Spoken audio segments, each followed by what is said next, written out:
Should you get VR? This is probably not the kind of video you were expecting. There are already tons of videos out there about VR. You know what VR headsets are available, which one you should buy, what games you should play, that sort of stuff. This is not that kind of video. Instead, I want to touch on a slightly different topic.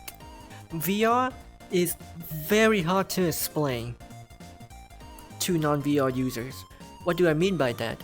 Do you ever watch YouTube videos of other content creators and see their reaction to the games being very lively? And then you think to yourself, what's the big deal? It doesn't look that crazy to me. And to be fair, they're probably trying to be entertaining, so everything is probably overplayed to a certain degree. But that doesn't mean that it's not actually that crazy. To a degree. You see, when you're looking at VR footage through your phone or computer screen or TV or whatever, you're not actually seeing VR or virtual reality.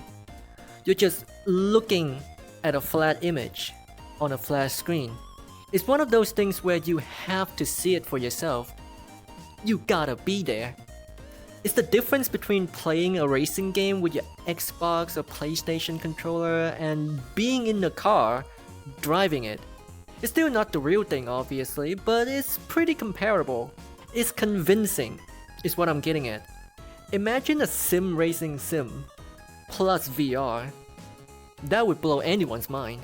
So, if you have the means to do it, if you can afford it, try it. Maybe not the sim racing part unless you have that kind of money. But just get VR already. Try it. You like it. Probably. But Cappy, you're saying all these things, but what am I supposed to actually do with a VR headset? Glad you asked. There are so many cool things you can do. Some of those things are only possible in VR. Obviously you can play VR games on it, duh. My current favorite is Tetris Effect Connected. It's so beautiful, it made me fall in love with Tetris all over again. It has a regular flat screen mode and a VR mode, and let me tell you, the first time I tried it in VR, it was so beautiful I almost cried. I'm not exaggerating, I almost cried. You can try the game for free for 30 minutes on the MetaQuest store. I went to buy it immediately after my trial ended. It was that good. But I digress. What else can you do? You can watch movies, shows, and videos on a big screen, in VR, in a headset. It's like having your own theater, in a headset. You can play PC games in VR, on a flat screen obviously, but the flat screen can be as big as you want.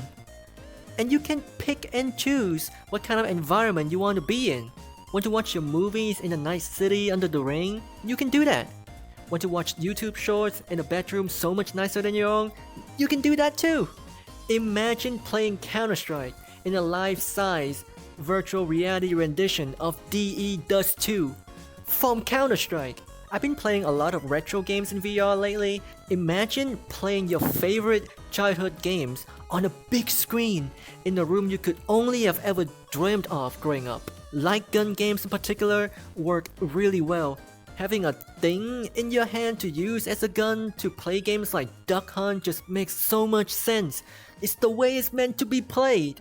For sure, there are so many things only possible in VR. Getting your exercise in with apps like Punch Fist is a blast. Shooters in VR are the closest you could possibly get to airsoft and paintball and going to the range in real life. Being able to hold the guns in your hands and operate them is so much fun. Tetris Effect Connected is so freaking beautiful. VR is like headphones for your eyes. I know you probably hear that a lot, but it's true. You can use VR to see your friends, your families, your loved ones who might be too far away with apps like VRChat, Rec Room, Big Screen, and many more. Normally, without VR, you can call them, you can text them, you can FaceTime them, sure.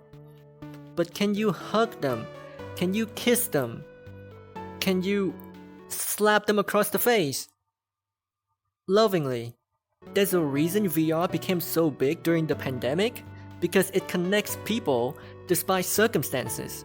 For a lot of people, this might be the closest they can get to being next to their loved ones. With these apps, most notably VRChat, you can also meet all sorts of people, learn all sorts of different perspectives on all things in life. If you're learning a new language, you can also practice it in a real social setting. There is a thriving community of everything and anything you can think of on VRChat. There are also tons of games, experiences, and all kinds of amazing places created by the community that you can visit and have a good time with your friends or just by yourself. VR doesn't have to be just social.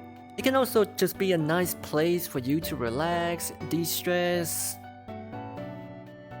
in various ways. You can use it for meditation, exercise, use it as a sleeping aid, whatever you fancy. My point is, if you have the means and if you can afford it, just get VR already. You most likely enjoy it. Maybe you even enjoyed it a lot. There is no way for you to know if you like VR unless you try it for yourself. Just get VR already. Just get VR already. You like it. You probably love it. Thank you so much for watching. I also stream on Twitch, linked in the description. I will see you next time. On Twitch. Whatever. Bye! Hey, so thank you so much for having me today. No problem. You have anything to say to, over here? It's just you can meet so many people and, you know, find so many different things to do online. Right. VR just makes it feel real. Right, yeah, it's quite convincing, isn't it? Yeah. Yeah. I think we're done for the day. You reckon? Yeah, I think we're done for the day. Alright. Bye bye. Bye.